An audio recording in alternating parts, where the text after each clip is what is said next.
Diberikan juga cuaca yang cerah, amin. Sehingga kita bisa berkumpul pada pagi ini di bumi ayu yang betul-betul cantik, amin.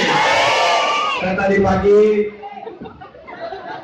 naik mobil dari pesantren Al-Hikmah 1 menuju pasar Bumi Ayu, memang betul-betul bumi yang ayu. Alhamdulillah. Ayo semua sama-sama. Alhamdulillah.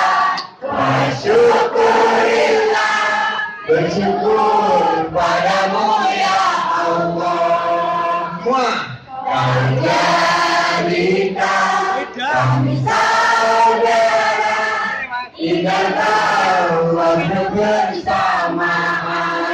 Kita memulai hari ini dengan bersyukur. Pak, izin Pak. Bapak Bakti himbauan, mari kita beri contoh yang baik. Ini ibu-ibu duduk ya, ibu-ibu duduk. Tadi kan jadinya di sini supaya kelihatan semua. Ya. Jadi pertama saya ucapkan terima kasih loh. Ini bapak-bapak gimana? Kalau enggak saya balik lagi ke atas ya. Saya balik lagi ke atas nih. Oh, fotonya ditahan. Pak, bisa ditahan fotonya. Bapak namanya siapa? Kamu ditahan ya fotonya Pak ya. Jadi saya ingin bercerita hari ini tentang beberapa kisah. Kisah yang insya Allah menginspirasi kita. Ini namanya dialog milenial, betul? Saya mau cek.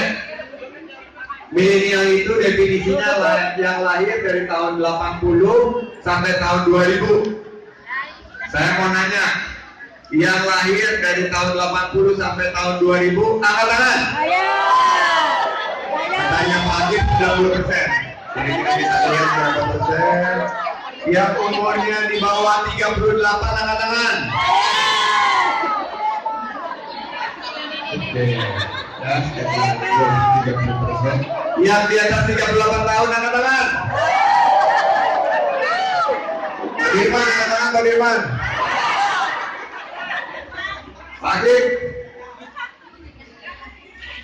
Sekitar 30-70.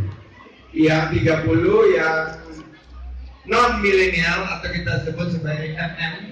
Tahu MM singkatannya? Milenial maksa. Dan yang beneran milenial sekitar 60%. Nah, hari ini kita ingin dialog bersama milenial. Karena masa depan ini adalah masa depan milik milenial. Betul?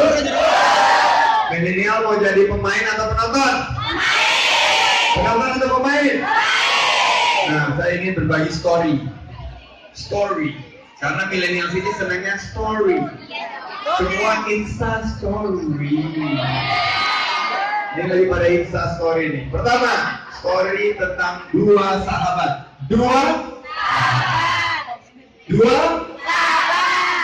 Dua sahabat ini yang pertama. Tadi saya sudah kasih hit. Salah seorang putra terbaik kelahiran Brebes. Siapa beliau? Betul, namanya Pak